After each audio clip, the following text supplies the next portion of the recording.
మా latest videos కోసం మా ఈ తెలుగు న్యూస్ ఛానల్ సబ్స్క్రైబ్ చేసి గంట సింబల్ యాక్టివేట్ చేసుకోండి. తమలపాకు చెట్టు మీ ఇంట్లో ఉందా? అయితే మీకు ఏం జరుగుతుంది?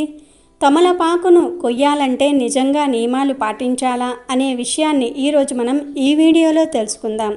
అదేవిధంగా తమలపాకు మొక్కను మీరు ఇతరులకు ఇస్తూ ఉన్నారా? ఇస్తే ఏమవుతుంది? ఇలాంటి సందేహాలకు సమాధానాలను ఇప్పుడు మనం ఈ వీడియోలో తెలుసుకుందాం. వీడియోని తప్పకుండా లైక్ చేసి స్కిప్ చేయకుండా చివరి వరకు చూడండి. వీడియోలోకి వెళ్లే ముందు కామెంట్ బాక్స్లో జై శ్రీరామ్ అని కామెంట్ చేయండి.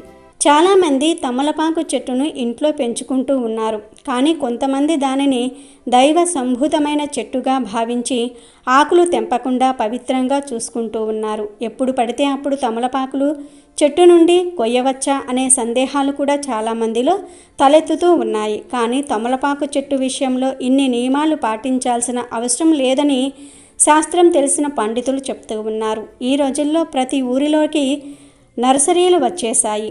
ప్రతి ఒక్క మొక్క కూడా అందుబాటులోనికి వచ్చేసింది. తమలపాకు తీగలు కూడా అందరికీ లభిస్తూ ఉన్నాయి. పూర్వం రోజుల్లో అస్సలు ఎవ్వరూ కూడా తమలపాకు మొక్కల్ని పెంచేవారు కాదు. తమలపాకు తీగను పెంచాలంటే దానికి ప్రత్యేక వాతావరణం కావాలి. నీడగా ఉండే చోట, అంటే పెద్ద మొక్కల నీడన తమలపాకు తీగలు పెట్టాలి. నిజానికి తమలపాకు దేవుడి చెట్టు కాదు. ఇవన్నీ మనకు మనం పుట్టించుకున్న పుకార్లు. దేవతా సంబంధమైన వృక్షంగా తులసిని ఇంట్లో పెంచుకుంటూ ఉన్నాం. పురాణ కథలను పక్కన పెడితే తులసి రాత్రిపూట కార్బన్ డైఆక్సైడ్ను విడుదల చెయ్యదు. 24 గంటలు కూడా ఆక్సిజన్నే విడుదల చేస్తుంది. అందుకే తులసిని ఇంటి ఆవరణలో ఉంచుకోమని పెద్దలు చెప్పారు. కానీ ఆ తులసి ఎండిపోతే ఇంట్లో ఏదో జరిగిపోతుంది అని మూఢనమ్మకాలను మనమే పుట్టించుకున్నాం. ప్రజలు అక్కర్లేని విషయాలను నమ్ముతూ ఉన్నారు. ఎవరికి తోచింది వాళ్ళు చెప్పేస్తూ ఉన్నారు. తమలపాకు చెట్టు ఇంట్లో ఉండవచ్చు. ఎప్పుడు కావాలంటే అప్పుడు తమలపాకులను కొయ్యవచ్చు. దీనిలో ఎలాంటి సందేహం లేదు. తమలపాకు పాదును ఎవరికైనా సరే ఇవ్వవచ్చు. దీనిలో ఎలాంటి సందేహము, అభిప్రాయము లేదు. కొన్నేళ్ల క్రితం పండుగలప్పుడు పూజలు చేసినప్పుడు భగవంతుడికి తాంబూల సేవ చేసేవారు. అంటే తాంబూలం దేవుడికి పెట్టి ఆ తర్వాత ఆ తాంబూలాన్ని ఇంట్లోని వారు వేసుకునేవారు. కొంతమంది ఆచారాలలో అయితే ముత్తైదువులు ప్రతిరోజు కూడా తాంబూలం వేసుకోవాలనే నియమం ఉంది. ఎందుకంటే తాంబూలానికి, అంటే తమలపాకుకు సున్నం రాసి తాంబూలం వేసుకుంటే కాల్షియం పెరుగుతుంది. ఆడవారికి కాల్షియం ఎక్కువ అవసరం. అదిగాక ఇదివరకు పిల్లలు ఎక్కువగా ఉండేవారు. ప్రతి ఇంట్లో కూడా ఎంతమంది పిల్లలు ఉంటే అంత సంతానం ఎక్కువ ఉంటే వారిని గొప్పగా చూసేవాళ్ళు. కాబట్టి పురుళ్ళు ఎక్కువగా ఉండేవి. ఇంట్లో పనులు ఎక్కువగా చేసేవారు. దీనివలన ఎముకలు అరిగిపోయే ప్రమాదం ఉంది. అలా ఎముకలు అరగకుండా బలంగా ఉండడానికి స్త్రీలు ప్రతిరోజు తాంబూలం వేసుకునేవారు. ఆడవాళ్లకే కాదు, మగవాళ్లకు కూడా తాంబూల సేవనం ఉంది. తాంబూల సేవనం అంటే దానికొక ప్రత్యేక పద్ధతి ఉంది. కిల్లీలు నమిలి రోడ్ల మీద ఉమ్మేసే పద్ధతి కాదు. పూర్వం రోడ్ల మీదకి వచ్చేవారు కాదు మనవాళ్ళు. తమలపాకుకు సున్నం రాసి తాంబూలం వేసుకుని రసం మింగేసి అమ్మను ఉమ్మేయాలి. ఆకు మింగకూడదు, ఊట మింగాలి. అలాగే డెలివరీ అయ్యాక స్త్రీలు 11వ రోజు నుండి ప్రతిరోజు తాంబూలం వేసుకునేవారు. మరి తమలపాకు దేవుడికైతే మనం తినకూడదు కదా. తమలపాకు నిజానికి దేవుడి ఆకు కాదు, ఇళ్లల్లో పెంచుకోవచ్చు. కానీ అందరి ఇళ్లల్లో ఈ మొక్క పెరగదు. తమలపాకు చెట్టు పెరగాలంటే దానికి వాతావరణం అనుకూలంగా ఉండాలి. చక్కగా ఏదైనా ఒక పెద్ద చెట్టు ఉంటే దాని నీడలో పెంచుకోవాలి. తీగ పైకి పెరిగేలాగా ఏర్పాటు చేసుకోవాలి. ఇంట్లో తమలపాకు చెట్టు ఉన్నవారు ముత్తైదువులు ఇంటికి వచ్చినప్పుడు ఆ తమలపాకులను కోసి తాంబూలం ఇవ్వవచ్చు. ఏ రోజైనా సరే తమలపాకులు కొయ్యవచ్చు. ఆంజనేయ స్వామికి ఆకు పూజ చేసిన తర్వాత ఇచ్చే తమలపాకులతో కూడా తాంబూలం వేసుకోవచ్చు. ఎందుకంటే తమలపాకు ఆరోగ్యానికి చాలా మంచిది. తమలపాకుతో పెళ్లిళ్ళలో తాంబూలాలు ఇస్తారు. పేరంటానికి వెళ్ళినప్పుడు తాంబూలాలు ఇస్తారు. ఆడవారు మగవారు తాంబూలం వేసుకుంటారు. అదే తమలపాకును పూజల్లో కూడా వాడుతూ ఉంటారు. ఒక ఆంజనేయ స్వామి వారికి తప్ప వేరే ఏ దేవుడికి తమలపాకులతో పూజ చేయరు. తమలపాకు నోటి దుర్వాసనను పోగొడుతుంది. నోటి పుండ్లు, నోటి పూత వంటి వ్యాధులను తగ్గిస్తుంది. లైంగిక శక్తిని పెంచుతుంది. అరుగుదలకు తమలపాకు ఎంతగానో సహకరిస్తుంది. కనుకనే భోజనం తరువాత తాంబూల సేవనాన్ని చేసేవారు. తమలపాకు ఏ మరియు సి విటమిన్లకు నిలయం. తమలపాకులో కాల్షియం సమృద్ధిగా ఉంటుంది. దీనివల్ల అనేక వ్యాధులు నిర్మూలించబడ్డాయి. తాంబూలంలో వేసుకునే ఇతర సుగంధ ద్రవ్యాలైన జాజికాయ, జాపత్రి శ్లేష్మాన్ని, కఫాన్ని నిర్మూలిస్తాయి. యాలకులు ఎసిడిటీ మరియు గ్యాస్ సమస్యలను పోగొడతాయి. నరాల బలహీనత, మూత్ర సంబంధిత వ్యాధులు కూడా తమలపాకు వల్ల తొలగిపోతాయి. క్యాన్సర్ నివారణకు తమలపాకు అద్భుతమైన ఔషధం. శరీరంలో వేడి ఎక్కువగా ఉన్నవారు, తలనొప్పితో బాధపడుతున్నవారు తమలపాకును నుదిటిపై ఉంచటం ద్వారా ఉపశమనం పొందుతారు. చెవిపోటుతో బాధపడుతున్న వారు తమలపాకు నూనెను లేదా రసాన్ని గోరువెచ్చగా చేసి చెవిలో పోయటం ద్వారా చెవి పోటు కూడా తగ్గుతుంది. చీము, పుండ్లు వంటివి నశిస్తాయి. తమలపాకులో యాంటీ ఆక్సిడెంట్స్ పుష్కలంగా ఉంటాయి. తమలపాకు రసం రాయటం వల్ల గాయాలు త్వరగా మానిపోతాయి. పూర్వకాలంలో స్త్రీలు తాంబూల సేవనం శృంగార ప్రేరేపకంగాను సౌందర్య వస్తువుగాను భావించేవారు. తాంబూలం నోటిని, పెదవులను ఎర్రగా చేయటం ఇందుకు ప్రధాన కారణం. చేతులకు గోరింతాకు ఎలాగో నోటికి తాంబూలం శోభాయకరంగా భావించేవారు. ఆ భావన ఇప్పటికీ కూడా కొనసాగుతూ ఉంది. తమలపాకుల చందనం అంటే హనుమంతుడికి ప్రీతి అని చెప్తారు. అంతేగాని తమలపాకు చెట్టు దైవాంశ సంభూతం, ఈ చెట్టు ఉంటే సిరి సంపదలు వస్తుంది, గ్రహదోషాలు పోతాయి అని ఏ శాస్త్రాలలో కూడా చెప్పలేదు. కనుక పిచ్చి నమ్మకాలు ఏమీ పెట్టుకోకుండా పెరిగితే తమలపాకు చెట్టును ఎవరైనా సరే పెంచుకోవచ్చు, ఎప్పుడైనా సరే పెంచుకోవచ్చు. తమలపాకులను ఎప్పుడైనా సరే కోయవచ్చు. ఎవరికైనా సరే తమలపాకు పాదును ఇవ్వవచ్చు. చివరిగా తమలపాకులంటే హనుమంతుడికి ఎందుకంత ఇష్టమో తెలియజేసే కథను కూడా ఇప్పుడు మనం విందాము. సీతమ్మ తల్లిని రావణుడు అపహరించాడు. రామచంద్రుడు సీతమ్మ కోసం అన్వేషణ మొదలుపెట్టాడు. రామునికి అన్వేషణలో సాయపడుతున్న ఆంజనేయుడు అశోకవనం చేరుకున్నాడు. సీతమ్మ అక్కడే ఉందన్న విషయాన్ని గ్రహించి విషయాన్ని శ్రీరామునితో చెప్పాలని బయలుదేరాడు. అతడు వెళ్ళేటప్పుడు సీతమ్మ ఆశీర్వదించాలని ఆశిస్తుంది. అయితే ఆ వనంలో ఉన్న పుష్పాలు ఆమె చేతికి అందవు. దాంతో పువ్వులకు బదులుగా తమలపాకును కోసి ఆంజనేయుని తల మీద పెట్టి దీవిస్తుంది. అందుకే ఆంజనేయుడికి తమలపాకులు అంటే మహాప్రీతి. అది మాత్రమే కాదు, సీతమ్మ వద్ద నుంచి తిరిగి వెళ్తూ ఆకాశంలో పయనిస్తూ గట్టిగా హూంకరిస్తాడు ఆంజనేయుడు. అది విన్న వానరులకు విషయం అర్థమైపోతుంది. ఆంజనేయుడు ఖచ్చితంగా సీతమ్మ జాడ తెలుసుకునే వస్తున్నాడని అర్థం చేసుకున్న వానరులంతా 1000 కళ్ళతో ఆంజనేయుడి కోసం ఎదురు చూస్తారు. అతడు రాగానే తమలపాకుల తీగలతో సన్మానం చేస్తారు. అది చూసి హనుమంతుడు ఆనందంతో పొంగిపోతాడు.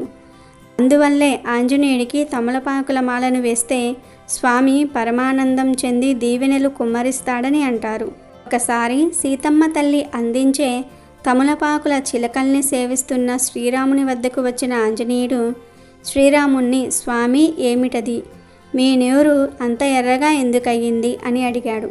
అప్పుడు రాముడు, తమలపాకులు తింటే నోరు ఎర్రగా అవుతుంది, అంతేకాదు ఆరోగ్యానికి కూడా చాలా మంచిదని చెప్పగానే వెంటనే ఆంజనేయుడు అక్కడి నుండి వెళ్ళిపోయి కొంతసేపటికి ఒళ్ళంతా తమలపాకులను కట్టుకుని గంతులు వేసుకుంటూ ఆనందంగా వచ్చాడు.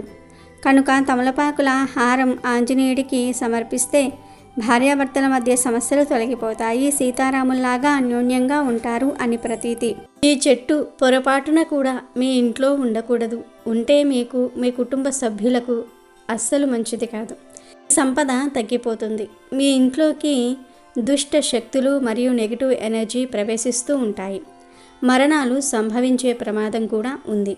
మానసిక ఒత్తిడి పెరుగుతుంది. కనుక ఎవ్వరూ ఈ మొక్కలను ఇంట్లో పెంచకూడదు. ఒకవేళ తెలియక పెంచుతున్నట్లు అయితే వెంటనే పీకి పారేయండి. ప్రమాదం నుండి బయటపడండి. వాస్తుశాస్త్రం ప్రకారం కొన్ని మొక్కలు ఇంట్లోకి సానుకూల శక్తిని తీసుకువస్తాయి. మరికొన్ని మొక్కలు ఇంట్లోకి ప్రతికూల శక్తిని తీసుకొని వస్తాయి. కొన్ని మొక్కలు మనకు మంచి చేస్తే మరికొన్ని చెడు చేస్తూ ఉంటాయి. అందుకే కొన్ని మొక్కలను ఇంట్లో పెంచకూడదని అంటూ ఉంటారు పెద్దలు.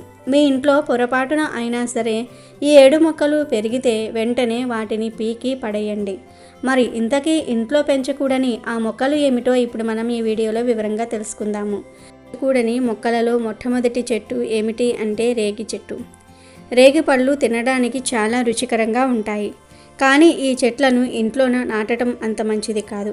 ఈ చెట్టును ఇంట్లో నాటడం వల్ల పెంచడం వలన ఆ ఇంట్లోని వారికి ఇబ్బంది కలుగుతుందని శాస్త్రం చెప్తుంది. రేగి చెట్టుకు ఉండే ముళ్ళు ఇంట్లోకి ప్రతికూల శక్తులను తీసుకువస్తుంది. ఇంటి లోపల రేగి చెట్టును నాటడం వల్ల ఇంట్లోని వారి మధ్య గొడవలు, కొట్లాటలు, మనస్పర్ధలు ఏర్పడతాయి. అంతేకాదు ఈ చెట్టును పెంచితే ఇంట్లో ధనం పోతుంది, ఆర్థిక కొరత ఏర్పడుతుంది. ముళ్ళున్న చెట్లు ఇంట్లో ఉంటే ఆ ఇంట్లో లక్ష్మీదేవి నివసించదు కనుక ఎవరూ కూడా ఇంటి దగ్గర రేగి చెట్లను పెంచకూడదు. మీకు తెలియక ఇప్పటి వరకు ఇంటి దగ్గర రేగి చెట్టు పెంచితే తక్షణమే దానిని పీకి పడేయండి. ఇక రెండవ చెట్టు ఏమిటి అంటే చింత చెట్టు. ఇది ఇంట్లో ఉంటే ఆ ఇంట్లోకి దుష్ట శక్తులు వస్తాయి. ఎందుకంటే చింత చెట్లు దుష్ట శక్తులను ఆకర్షిస్తుంది, భూత ప్రేతాలను ఆకర్షిస్తుంది. చింత చెట్టును పెంచటం వలన మంచి కన్నా చెడే ఎక్కువ జరుగుతుంది. చింత చెట్టును పెంచటం వలన కుటుంబంలోని వారికి ఆరోగ్యం పాడైపోతుంది, మానసిక ప్రశాంతత లోపిస్తుంది, దుష్టశక్తుల బాధ ఎక్కువవుతుంది. అంతేకాదు ఎవరైతే ఇంటి దగ్గర చింత చెట్టును పెంచుతారో ఆ ఇంట్లోని వారికి దయ్యాలు పట్టే అవకాశాలు కూడా ఉన్నాయి కనుక మర్చిపోకుండా చింత చెట్టును ఇంటి వద్ద పెంచవద్దు. చింత చెట్టును పెంచితే చింతలు ఎక్కువగా వస్తాయని పెద్దలు కూడా అంటూ ఉంటారు. ఇంటి చుట్టూ చింత చెట్లు పెంచడం వలన ఖచ్చితంగా ఇంట్లోకి నెగటివ్ ఎనర్జీ ప్రవేశిస్తుంది, మరణాలు సంభవించే అవకాశం కూడా ఉంది. ఇక మూడవ మొక్క ఏమిటి అంటే జిల్లేడు మొక్క. పాలుకారే మొక్కలను ఎప్పుడూ ఇంట్లో పెంచకూడదు. ఒకవేళ పెంచితే ఇంట్లోకి ప్రతికూల శక్తులు వస్తాయి, దాని వలన ఇంట్లో అనారోగ్య సమస్యలు ఎదురవుతూ ఉంటాయి. పూజలో జిల్లేడు పూలు వాడుతారు. ఆ జిల్లేడు పూల కోసం చాలామంది ఇంటి దగ్గరే జిల్లేడు చెట్టును పెంచుతూ ఉంటారు. కానీ పొరపాటున కూడా అలా చేయవద్దు. జిల్లేడు చెట్లను కేవలం పొలాల వద్ద, మైదానాల ప్రాంతాలలో మాత్రమే పెంచుకోవాలి. కాదన్న జిల్లేడు చెట్టును ఇంటి దగ్గర పెంచితే లేనిపోని కష్టాలు, ఆర్థిక సమస్యలు వస్తాయి, అనారోగ్య సమస్యలు కూడా ఏర్పడతాయి. కనుక జిల్లేడు చెట్లు ఇంటి దగ్గర పెంచవద్దు. తెలియక పెంచితే వెంటనే పీకి పారేయండి. ఇంటి దగ్గర పెంచకూడని 4వ చెట్టు బొప్పాయి చెట్టు. దాదాపు అందరూ ఇంటి దగ్గర బొప్పాయి చెట్లు పెంచుతూ ఉంటారు. కానీ ఎవరికీ తెలియని విషయం ఏమిటి అంటే బొప్పాయి చెట్లు ఇంటి వద్ద పెంచకూడదు. కాదని పెంచితే ఐశ్వర్యం హరించుకుపోతుంది. బొప్పాయి చెట్లను బొప్పాయి పళ్ళ కోసం అందరూ పెంచుతూ ఉంటారు. కానీ వాస్తుశాస్త్రం ప్రకారం పొరపాటున కూడా ఇంట్లో బొప్పాయి చెట్టును నాటకూడదని ప్రస్తావిస్తూ ఉన్నారు. కనుక ఎవరూ కూడా బొప్పాయి చెట్టును ఇంట్లో పెంచవద్దు. కాదని పెంచితే అది పూర్తిగా మీ సంపదను నాశనం చేస్తుంది. ఎక్కడా లేని కష్టాలన్నీ కూడా మీకే వస్తాయి. ఒకవేళ తెలియక బొప్పాయి చెట్టును పెంచినా వెంటనే పీకి పారేయండి. 5వ మొక్క నిమ్మకాయ మొక్క. కిచెన్ గార్డెనింగ్ అంటే ఇష్టపడేవారు తరచూ తమ ఇంట్లో అనేక రకాల కూరగాయలను పండించటం ప్రారంభించారు. ఆ క్రమంలో ఇంట్లో నిమ్మకాయ మొక్కను కూడా పెంచుతూ ఉంటారు. కానీ పొరపాటున కూడా ఇంట్లో నిమ్మకాయ మొక్కను పెంచకూడదని గుర్తుంచుకోండి. ఈ నిమ్మ మొక్కను ఇంట్లో నాటడం వల్ల కుటుంబంలో అశాంతి వాతావరణం ఏర్పడుతుందని, ఇంటి సభ్యులు ఒకరికొకరు నచ్చకుండా ఉంటారని, ఎప్పుడూ గొడవలు వస్తాయని, ఇంట్లో వారికి కోపం పెరిగిపోతుందని శాస్త్రం చెప్తుంది. కనుక ఇంట్లో నిమ్మ మొక్కను పెంచవద్దు. తెలియక పెంచినా ఇప్పుడు పీకి పారేయండి. ఇంట్లో పెంచకూడని 6వ మొక్క ఏమిటి అంటే రావి చెట్టు. రావి చెట్టును తరచుగా దేవాలయాల చుట్టూ పెంచుతూ ఉంటారు. చాలామంది దీనిని పెంచుకోవచ్చునని భావించి ఇంట్లో పెంచుతూ ఉంటారు. ఇంట్లో రావి చెట్టు పెంచడం వల్ల పాజిటివిటీ వస్తుందని అనుకుంటారు. కానీ ఇది పూర్తిగా తప్పు. నిజానికి ఇంట్లో రావి చెట్లు పెంచడం తప్పు. ఇంట్లో రావి చెట్టు మొలవను కూడా మొలవకూడదు. ఒకవేళ ఇంట్లో రావి చెట్టు మొలిస్తే పీకి పారేయండి. లేకపోతే అది మీ సంపదను పూర్తిగా నాశనం చేస్తుంది, కష్టాలను తెచ్చిపెడుతుంది. మీ జీవితంలో సుఖం అనేదే ఉండదు. ఇక 7వ చెట్టు గన్నేరు చెట్టు. గన్నేరు చెట్టు కూడా ఇంట్లో పెంచటం మంచిది కాదని అంటారు. వాస్తు నిపుణులు ఈ చెట్టుకు పూచే పూలు అందంగా ఉండటం వల్ల చాలామంది గన్నేరు చెట్టును పెంచుతూ ఉంటారు. ఈ పూలను పూజల్లో కూడా పెడతారు. కానీ గన్నేరు చెట్టు ఆకుల్లో ఉండే రసాయనాలు ఆరోగ్యానికి అస్సలు మంచివి కాదు. ఈ చెట్టును ఇంట్లో పెంచటం వలన ఇంట్లోని వారికి తెలియని రోగాలు వచ్చే ప్రమాదం ఉంది. కనుక గన్నేరు చెట్టును ఇంట్లో పెంచకూడదు. తెలియక పెంచితే ఇంట్లో లక్ష్మీదేవి నిలువదు. కనుక మీ ఇంట్లో గన్నేరు చెట్టు ఉంటే పీకి పారేయండి. ఇవే ఇంట్లో ఉండకూడని 7 చెట్లు. ఇక ఇప్పుడు లక్ష్మీదేవి అనుగ్రహం కోసం ఇంట్లో తప్పనిసరిగా పెంచాల్సిన 5 మొక్కలు ఏమిటో కూడా ఇప్పుడు మనం తెలుసుకుందాము. సాధారణంగా మనం మన ఇంటి ముందు లేదా ఇంటి చుట్టుపక్కల ఖాళీ స్థలం ఉంటే మొక్కలు నాటుతూ ఉంటాము. కాలక్షేపం కోసము, ప్రకృతి అందాల కోసము మొక్కలను ఇంటి పరిసరాలలో పెంచుకుంటూ ఉంటాము. ఇలా మొక్కలను పెంచుకోవటం వల్ల మనసుకు ఆహ్లాదంగా ఉంటుంది. అలాగే మంచి ఆరోగ్యం కూడా లభిస్తుంది. అయితే మీరు పెంచుకునే మొక్కల్లో ఈ 5 మొక్కలు గనక మీ ఇంటి ముందు పెంచుకుంటే మీ ఇంట్లో సిరుల వర్షం కురుస్తుంది అని పండితులు చెప్తూ ఉన్నారు. అంతేకాదు ఈ 5 మొక్కలు పెంచుకోవటం వల్ల లక్ష్మీదేవి మీ ఇల్లు వదిలి అస్సలు వెళ్ళదు. ఈ 5 మొక్కలు అంటే లక్ష్మీదేవికి చాలా ఇష్టం అని పండితులు చెప్తూ ఉన్నారు. ఇంటి ముందర ఈ 5 మొక్కలు ఉంటే లక్ష్మీదేవి స్వయంగా మీ ఇంటికి నడుచుకుని వస్తుంది అని మనందరికీ తెలిసిన విషయమే. లక్ష్మీదేవికి అత్యంత ప్రీతికరమైన చెట్టు తులసి చెట్టు. తులసి చెట్టు ఎవరి ఇంటి ముందు ఉంటుందో ఆ ఇల్లు అష్టైశ్వర్యాలతో ఆయురారోగ్యాలతో వర్ధిల్లుతుంది. అయితే తులసి చెట్టులో చాలా రకాల తులసి చెట్లు ఉంటాయి. కృష్ణ తులసని, రామ తులసని, విష్ణు తులసని ఇలా రకరకాల తులసులు ఉంటాయి. ఈ కృష్ణ తులసిని, లక్ష్మీ తులసిని కలిపి ఒక తొట్టిలో నాటి అంటే ఒక కుండీలో నాటి వాటికి ప్రతిరోజు పూజలు చేస్తే మీకు లక్ష్మీ అనుగ్రహం ఎల్లప్పుడూ ఉంటుంది. ఈ 2 రకాల తులసి మొక్కలు కలిపి ఉన్న ఇంటిలో సానుకూల శక్తి ఉంటుంది. ఇంటి ముందు కృష్ణ తులసి, లక్ష్మీ తులసిని కలిపి పెంచండి. మీకు లక్ష్మీదేవి అనుగ్రహం ఖచ్చితంగా కలుగుతుంది. ఇక 2వ మొక్క మరువం చెట్టు. ఆధ్యాత్మిక పరంగా మరువం చెట్టు ఎంతో ప్రాముఖ్యతను సంతరించుకుంది. ఈ చెట్టు ఆకులతో విష్ణుమూర్తిని పూజించటం వల్ల అష్టైశ్వర్యాలు కలుగుతాయని పండితులు చెప్తూ ఉన్నారు. మరువం ఆకులతో అమ్మవారిని పూజిస్తే దీర్ఘ సుమంగళి ప్రాప్తం కలుగుతుంది. మరువం చెట్టు ఇంట్లో ఉంటే మంచి జరుగుతుంది. ఇక ఇంటి ముందు పెంచవలసిన చెట్టుల్లో 3వ చెట్టు పసుపు మొక్క. ఒక పసుపు కొమ్మును తీసుకొని వచ్చి కుండీల్లో నాటితే పసుపు మొక్క చాలా చక్కగా పెరుగుతుంది. పసుపు మొక్క ఇంట్లో పెంచడం వల్ల ఆర్థిక పరంగా ఎటువంటి ఇబ్బందులు కలుగవు. ఇంట్లో పసుపు మొక్కకు క్రమం తప్పకుండా నీరు పోయండి. అంతేకాకుండా దానికి ఎరువులు కూడా వెయ్యండి. మొక్క చుట్టూ ఎల్లప్పుడూ శుభ్రంగా ఉండేటట్లు చూసుకోండి. లక్ష్మీదేవికి పసుపు మొక్క ఎంతో ప్రీతికరమైనదని మన పెద్దలు నమ్ముతూ ఉంటారు. ఈ మొక్కను క్లీన్గా ఉంచిన ఇంట్లో లక్ష్మీదేవి కటాక్షం ఉంటుందని విశ్వాసం. వాస్తు శాస్త్రం ప్రకారం పసుపు మొక్క యొక్క గొప్ప లక్షణం ఏమిటంటే దానిని నాటిన ఇంట్లో కుటుంబ సభ్యుల మధ్య పరస్పర అనురాగం పెరుగుతుంది మరియు ప్రతికూల శక్తులు ఇంటిని వదిలి పారిపోతాయి. గురువారం విష్ణువుకు పసుపు తిలకం పూస్తే ఆయన తన భక్తులకు కోరుకున్న వరాన్ని ఇస్తాడు. పసుపు మొక్క మీ ఇంటి వాస్తు దోషాలను కూడా తొలగిస్తుంది. పసుపును అగ్ని కోణంలో ఉంచటం వల్ల ఇంటిలోని వాస్తు దోషాలు తొలగిపోతాయని నమ్ముతూ ఉంటారు. పసుపు మొక్కను సరైన దిశలో ఉంచటం వల్ల ఉత్తమ ఫలితాలను ఇస్తుంది మరియు కుటుంబంలో ఆనందాన్ని కూడా తెస్తుంది. ఇక 4వ మొక్క మనీ ప్లాంట్. ఇటీవల కాలంలో అందరి ఇళ్లల్లో మనీ ప్లాంట్స్ ఉంటూ ఉన్నాయి. మనీ ప్లాంట్ శుక్రుడికి సంబంధించిన చెట్టు అని జ్యోతిష్య పండితులు చెప్తూ ఉన్నారు. ఈ మనీ ప్లాంట్ను ఇంట్లో నాటడం వల్ల శారీరక సౌఖ్యం, జీవితంలో పురోగతి, కీర్తి లభిస్తాయి. ఇంట్లో మనీ ప్లాంట్ ఉంటే పాజిటివ్ ఎనర్జీ పెరిగి సంపద పెరుగుతుందని వాస్తు శాస్త్రంలో చెప్పబడింది. అలాగే ఆకులు ఎంత ఆకుపచ్చగా ఉంటే ఆ ఇంట్లో అంత మంచి జరుగుతుంది. కానీ వాస్తులో ఈ మొక్కను నాటడానికి కొన్ని నియమాలు కూడా చెప్పబడ్డాయి. ఈ నిబంధనలు పట్టించుకోకపోతే సంపద పెరగటమే కాకుండా ఆర్థిక సంక్షోభాన్ని కూడా ఎదుర్కోవలసి వస్తుంది. మనీ ప్లాంట్ యొక్క మొక్కను ఇంటికి ఆగ్నేయ దిశలో నాటాలి. ఎందుకంటే ఈ దిశకు అధిపతి వినాయకుడు మరియు ప్రతినిధి శుక్రుడు.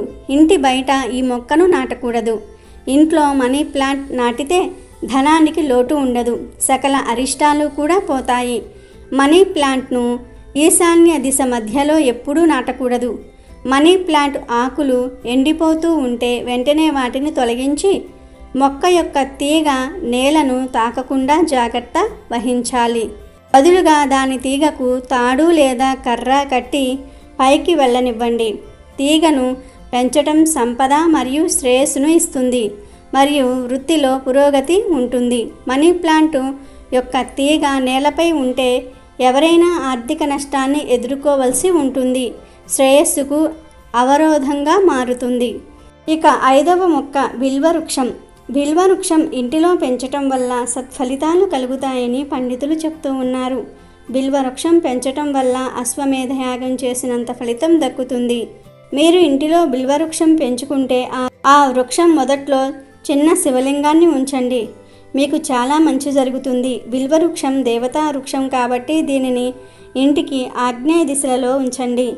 కాంపౌండ్ వాలుకు కనీసం 5 అడుగుల దూరంలో ఈ బిల్వవృక్షాన్ని నాటి సకల సంపదలను మీ సొంతం చేసుకోండి. తులసి, మరువం, పసుపు మొక్క, మనీ ప్లాంట్, బిల్వవృక్షం ఈ 5 మొక్కలు మీ ఇంటి పరిసరాలలో ఉంటే లక్ష్మీదేవి మీ ఇంటిలో తిష్ట వేసుకుని కూర్చుంటుంది. ఈ 5 మొక్కలు ఉన్న ఇంటిలో ఆర్థిక సమస్యలు, కుటుంబ సమస్యలు ఏమీ ఉండవు. మరి ఈ 5 మొక్కలు లేనివారు ఇప్పుడే ఇంటికి తెచ్చి పెట్టుకోండి. ఈ 5 మొక్కలు ఉన్నవారు వాస్తు ప్రకారం వాటిని సరైన దిక్కులో నాటారో లేదో చూసుకొని సరిచేసుకొని సకల సంపదలను పొందండి. వాస్తు నియమాలను పాటిస్తే మీ జీవితం అంచెలంచెలుగా ఎదుగుతుంది. మీకు తిరిగే ఉండదు. వీడియో నచ్చితే లైక్ చేయండి, షేర్ చేయండి, బట్ సబ్స్క్రైబ్ చేసుకోవడం మర్చిపోవద్దు.